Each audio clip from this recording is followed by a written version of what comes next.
Okay, so today's episode is kind of cool because as you guys know, and I kind of like made jokes and mentions about how there's like a big corporation and how Blurred Entertainment lets me do this, doesn't let me do this, especially in the beginning. But at the end of the day, this is really just me sending a lot of messages to people's Instagrams, people's Twitter, kind of looking for an interview. And I got lucky. So AAW Pro, um, I don't know if you guys know this. I only really know it because of Jake Something and Mike Bennett. They're big in it. It's kind of like a rejuvenation for them, I feel like, because Mike, I mainly saw him in tag team. So it's kind of cool to see him singles and putting on like really awesome matches. So I messaged them. I got locked out of my account, but luckily the guys helped me out in getting a sit down with the production manager. So it's going to be great.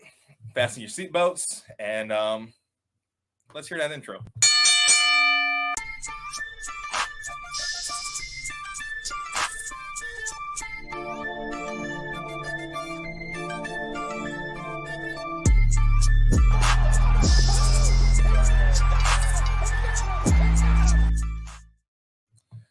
All right, it's been a long day. Let me get the intro right. Ladies and gentlemen, welcome to the greatest podcast not only in America. Welcome to the greatest podcast not in the world. Welcome to the greatest podcast in the universe. I'm your host with the most charisma of bows. You are watching Blurred Approves the Pin Down. So, not to stall, I'm really looking forward to this conversation. I feel like this is arguably my biggest interview, especially with it being something that I have an interest in, which is a lot of like behind the scenes work. So we're going to go ahead and bring in Mike.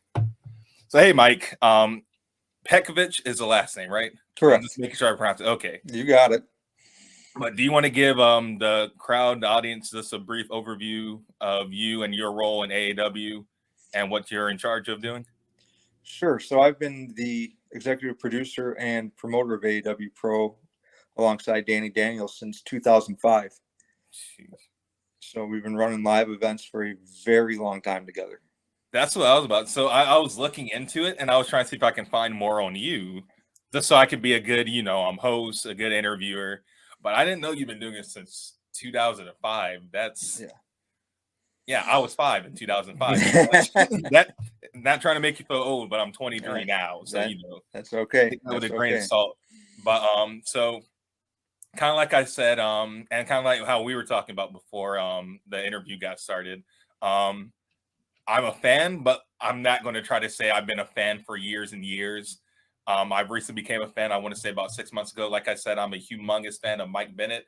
And I don't know if I mentioned this on the podcast, humongous fan of Jake Something.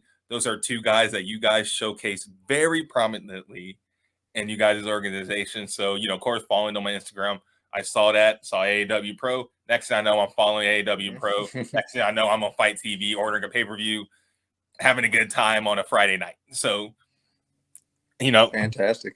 First, so thank you for that. First off, thanks for giving me more wrestling content. I can never have too much wrestling content. I can have too little, but never too much. So do you want to go into a brief just history and overview about AAW and kind of like how it started, just from the beginning? Because I'm sure it wasn't, back then there wasn't any Fight TV. So I'm sure probably more so. The early shows were on VHS, I believe. Oh, Lord. So 2004 AAW formed in February. Danny Daniels was wrestling there, and he started booking the shows about mid 2005. He brought me on board in the fall of 2005, and it was kind of off to the races. He eventually, him and a couple partners bought the company in early 2006. He was training a bunch of students out in Iowa, and he just wanted to have a place where they could get regular work, and he could bring guys in to work with them and make them better. One of those you may know is Seth Rollins. Yes, Davenport, Iowa. Correct. My girlfriend's from Iowa, so she's a big Seth Rollins fan. There you go. For the reason that he's from Iowa. So that's kind of what it started as, and then the company started picking up a little steam, and all of a sudden, Johnny Gargano's on your roster, and things are moving in a right direction. appearances by Bryan Danielson. Stuff's picking up. Over the course of the years, you find Kevin Owens as your heavyweight champion. It was a really cool, built from the ground, a lot of hard work, still is today. Never had any major corporate sponsorship. This was literally, here's a show, the fans' ticket money is what's paying for it. And that's what it is today. We just go out there to put on the best show we possibly can put on with the best talent available to us, that we feel is like the next crew, and that's what we've done for a really long time. And we're just going to keep on doing that. So is it crazy? Kind of like, so you just mentioned like a bunch of WWE, AEW guys who are also former world champions in their promotion. Is it kind of crazy for you to like know these guys when maybe like the world knew them but didn't know them to the degree that they're at right now? Is it kind of crazy going back and being like, wow, we really had like this guy in our doors? When you look at some of the shows, if you go back to 2016, 2017, 2018, I don't think that time period in professional wrestling can be recreated from the stuff that was going on in the independent scene around the country. Right. I mean, Pentagon, Phoenix, Ciampa, Gargano, Galloway, Young Bucks, the list just goes on. And it's really cool to see. I think the last we counted, there's over 80 talents under full-time contract on TV that came through AEW. It's a ridiculous number. And it's kind of cool, man. It's really cool to have a legacy in something you did. But the thing is like we had that hot period, and then obviously COVID hit, and it was almost like hitting the reset button, because during COVID you had just a ton of talent get signed to both WWE and AEW, New Japan, Impact. I mean, the list goes on. So we came back from COVID, and the roster, it wasn't what it was, when it hit. So it's like you're getting that wheel going again, and you're trying to get creative again, and then another talent raid comes, and you're like, oh my God, when's it gonna stop? And which is good for everybody, that wrestling is popular, and the talent's working hard, and they're getting full-time work out of it, as opposed to just scraping by, and it's great to see. We're still in that rebuilding phase, and we've got a hell of a roster right now. There's a lot of people that are going to take off that we're currently using. So it's just a matter of time and rebuilding and doing that thing. So how you're so I kind of noticed that you were talking a bit like a fan when you were talking about 2016 and how that was like a time period where wrestling wouldn't be recreated. So not for a long time.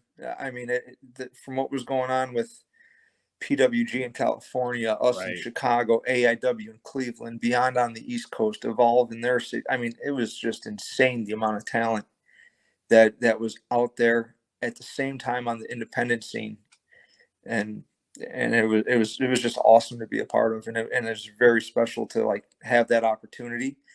But now the goal is, let's do that again.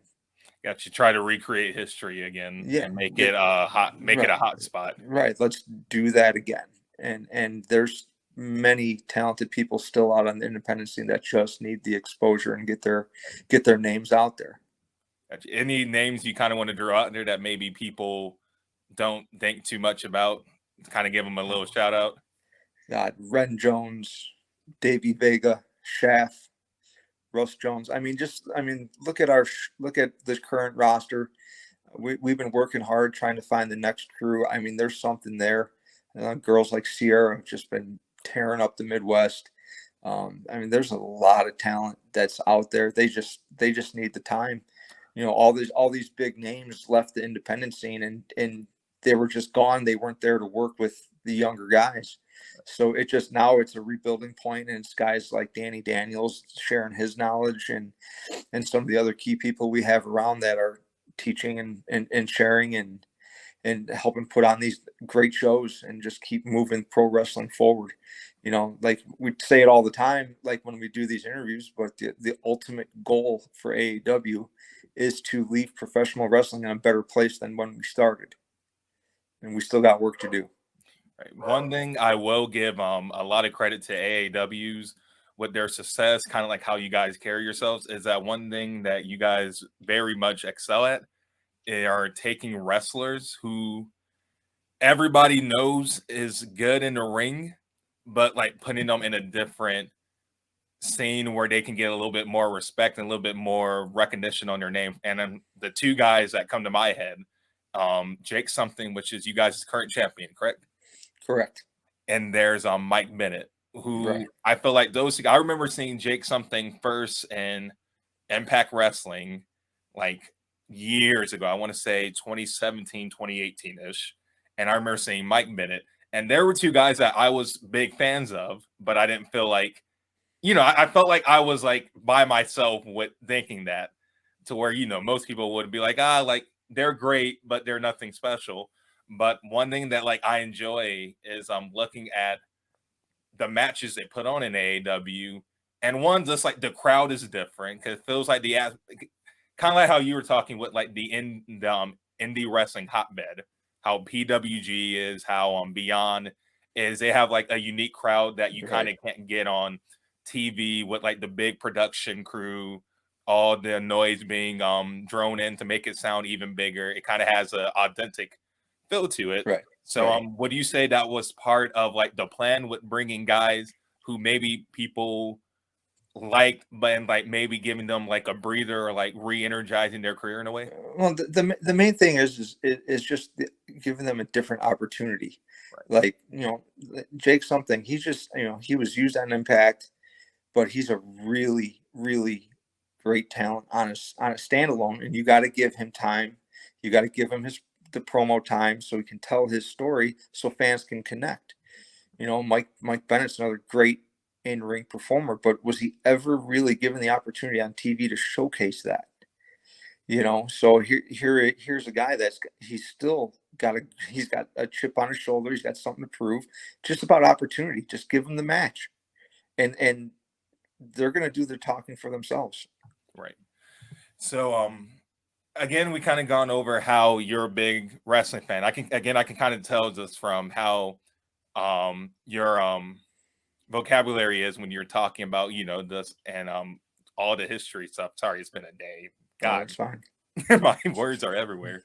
How did you get involved? I know you got involved back in 05, right? 05 or 06. It's actually I actually started it towards the end of 2002.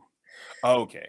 So how So did you come across like becoming it? Because it's pro wrestling is weird. It's not like you can yeah, just go on Indeed and type in pro wrestling and there's like people no, looking for wrestlers. Like it's kind of like you got to know somebody to get your foot in the door. correct.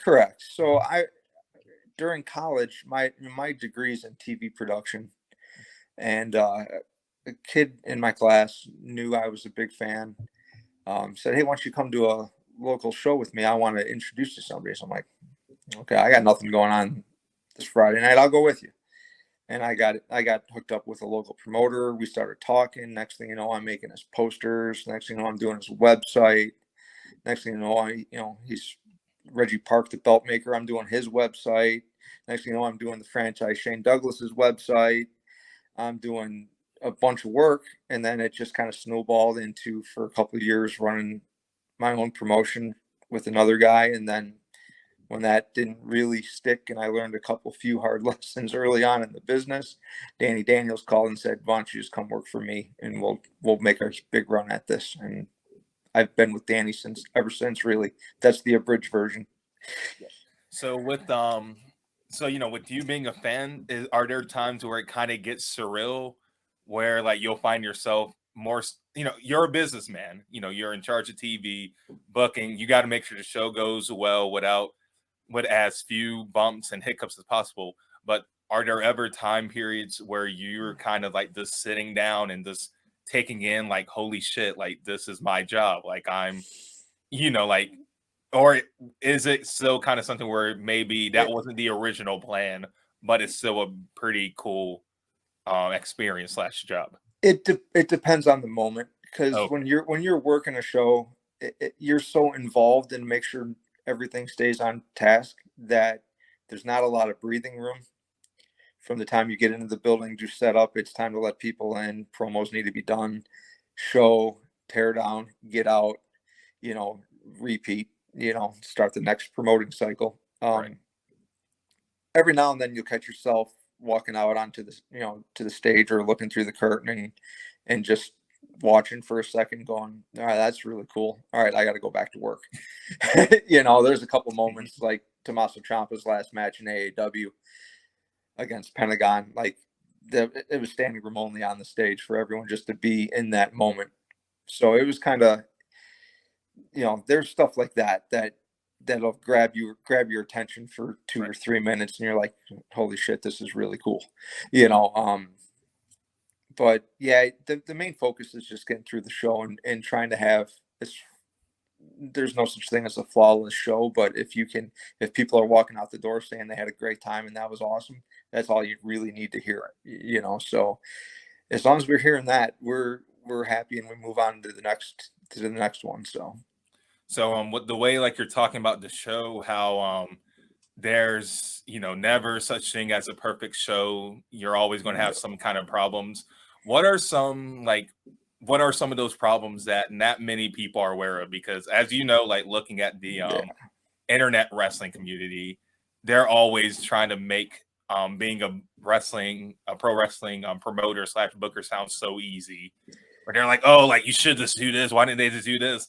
And because I'm a bit smart, I kind of understand that just because something looks easy doesn't exactly mean that it is easy. So like what would be some problems that you would encounter as a Sure. promoter? Our favorite part of the day of a show is about 9-10 o'clock in the morning when someone doesn't get on their flight, or hey, I'm running late. I don't know if I'm gonna make it in time. Can you put me later on in the show? And then you got to rewrite the show. Right. It's stuff like it's usually transportation stuff that really throws it off. It happens more often than you think. Hey, or it's, hey, I got a call. I got to go to this show instead because it's a bigger opportunity. Or hey, I just got booked in Japan. I got to leave. I can't be there. It's stuff like that. It's stuff like that. When you got to just get done writing the show and finalizing it, and you got to redo it 2 hours before bell time. So with problems like that happening, and with it being on your shoulders to pretty much deliver, a good show to send the audience home happy, how is your mentality? Like, do you have just like a business mentality where it's like it is what it is? Yeah. Let's try to solve it, or do you sometimes find yourself focusing on something for too long that you probably shouldn't be focusing on? For me, I have these little bursts of, like, I'll walk out into the alley and just a couple expletives, and then I'll walk back in, because we have to have a solution, and you can't really focus on. You can be mad for a minute, and most of us get mad for about a minute with what the and then but we gotta fix it, and we gotta find an answer or a solution. And I've got a really great team around me. Me and Danny have been fortunate to work with some really good people and if we're not figuring it out, someone's going to come up with an idea. So we have a really good backstage crew that helps drive this thing for us when we're struggling to come up with something. So the whole thing with pro wrestling is you put a really good team around you, and everybody wins. And that's kind of our philosophy with it is, hey, if I'm having a bad day, I know Danny's got my back. If Danny's having a bad day, I got his back. If we're both having a bad day, we got 3 or 4 other guys that are there to pick us up. So that's probably the reason of AEW's longevity going into year number 20 next year is just having a really good team of people around us that can help each other out. That's the main thing. So to kind of go back a little bit to what you're talking about with the talents in the indies and everything. Are there any names currently like making strides in pro wrestling that you're just like, God, I would love to get them on a show? and even like tried to get them, but as we know, kind of like the world of wrestling, kind of like how you're saying, it's never a guarantee. It's always cross your fingers and hope it works out. We reach out to talent all the time. It depends on availability, what their commitments are, because most of these deals on independents are just a handshake deal. There's no contract. Everyone's working on the honor system here. Right. I feel like that's another problem that people don't think about a lot when it comes to pro wrestling, like with PWG, like big spots, they're not exactly corporations, so they don't always have contracts drawn out. No, if someone doesn't show up, there's not much they can do. There are no contracts. If they don't come, they're independent contract. They're all independent contractors on the indies for the most part, and there's not a whole lot of guys that are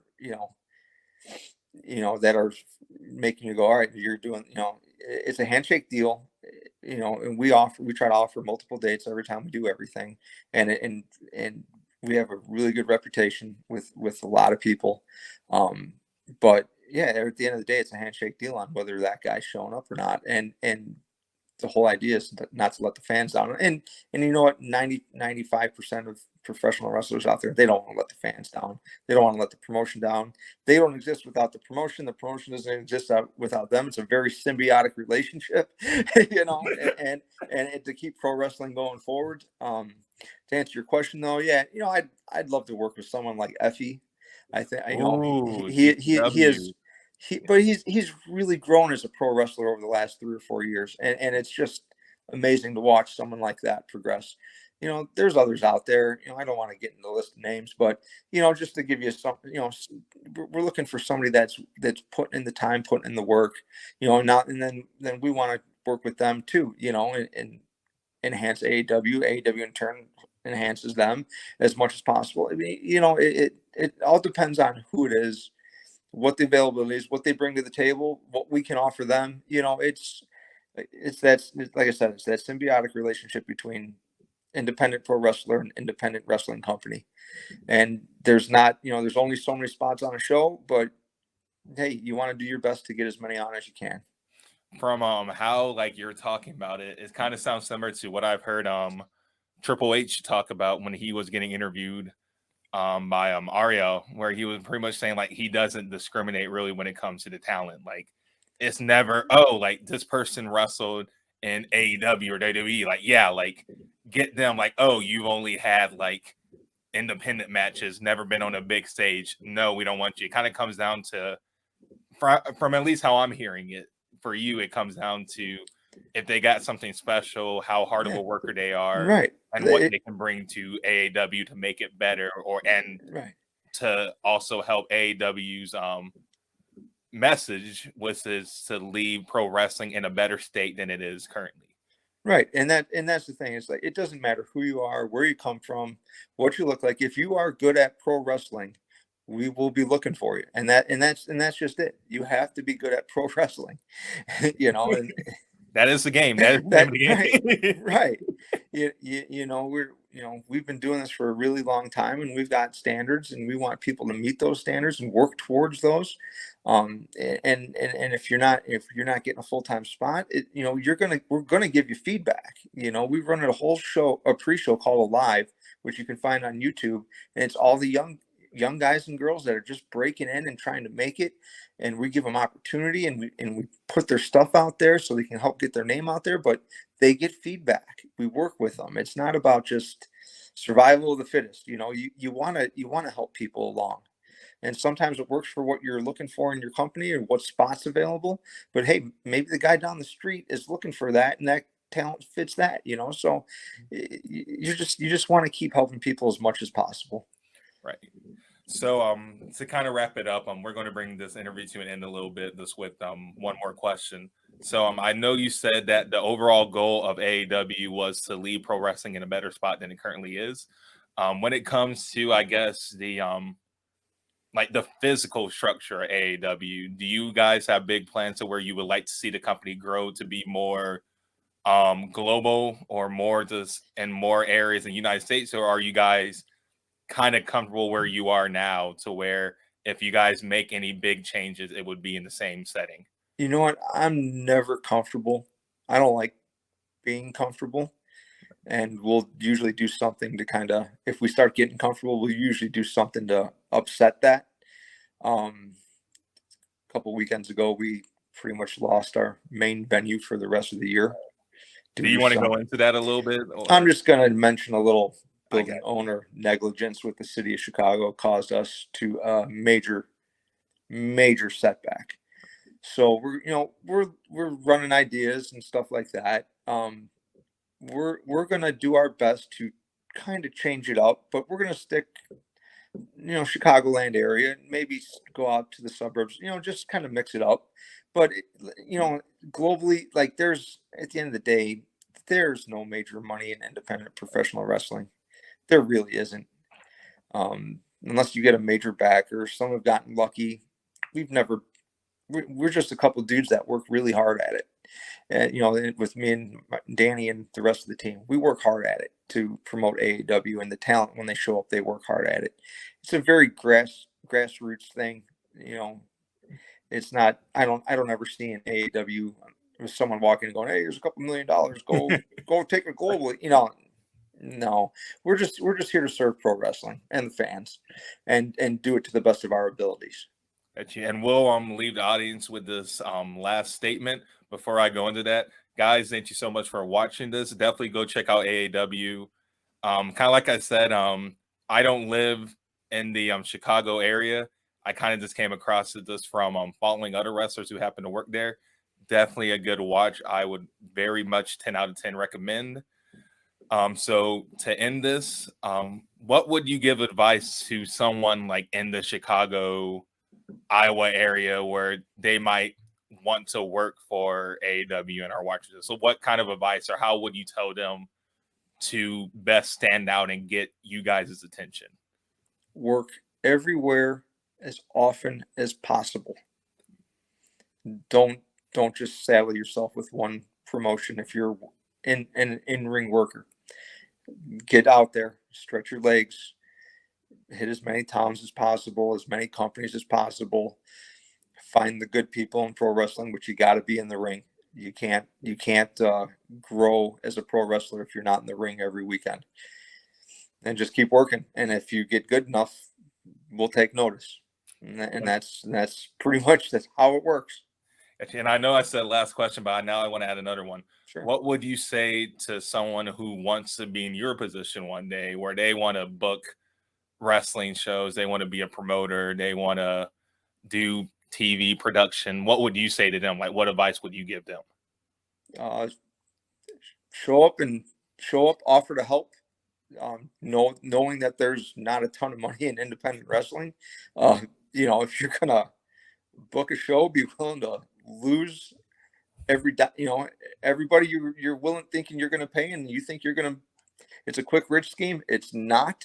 Because it happens every year. A new promotion pops up. Oh, we're going to redo pro wrestling in this area. And then 2 shows later, they're gone because they just thought if you build it, they will come. But no, you actually really got to do the work and be willing to take some hits along the way. Say, you probably had your own share of someone trying to work and collab with you. You're like, no, I'm good.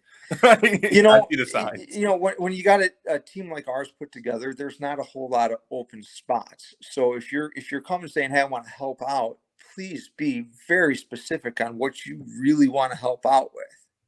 And usually it always ends up, "Well, I'm creative. I want to help write the shows." And it's like, okay, man, that's really not a starting job in pro wrestling. It's right. Like, hey, show up. You can't come in and just want to be the top. You got to be willing to work your way. You got, exactly. You got to prove yourself. You got to do work for people. You got to do some stuff you probably don't want to do, like haul a ring around in the rain.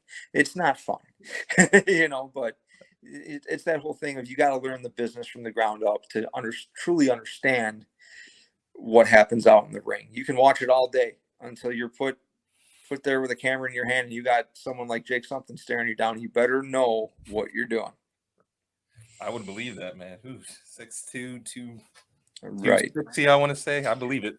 Right. But that's the thing. You know, the team is so seasoned at AEW that people come in and we try to make it as easy as possible. And if there's something we feel they need to work on, we'll just say, hey man, why don't you think about this? And so if you want to work for a company like AEW or any kind of independent, just be prepared to do some grunt work and some leg work and then prove to them what you can bring to the table along the way. It takes work. It doesn't just automatically snap your fingers and, hey, I'm in the professional wrestling business. So that's my advice. If you're gonna do it, you have to do the work and be willing to take some hits along the way. Gotcha. Well, Mike, I want to thank you very much for, like I said, giving me your time, for giving your wisdom to people like me who may want to like do stuff and kind of give me something to look back on and think about. I want to thank you so much for your time. I know it's late. I want to appreciate you so much. And for everybody watching, please subscribe. Go check out AEW, especially if you're in the Chicago area. Please go give it to me. I feel like you wouldn't regret it. It's an awesome show. I can't speak for that atmosphere in person, but from me at 2 a.m. in my living room, just watching wrestling and just browsing around, it's great. So, Mike, again, I want to thank you so much. I want to thank you guys so much. Thanks for watching. Please be sure to like and subscribe. Go check out AEW. I'll put all the links in the bio so you guys can go subscribe to them. And thank you guys very much. Godspeed. Thank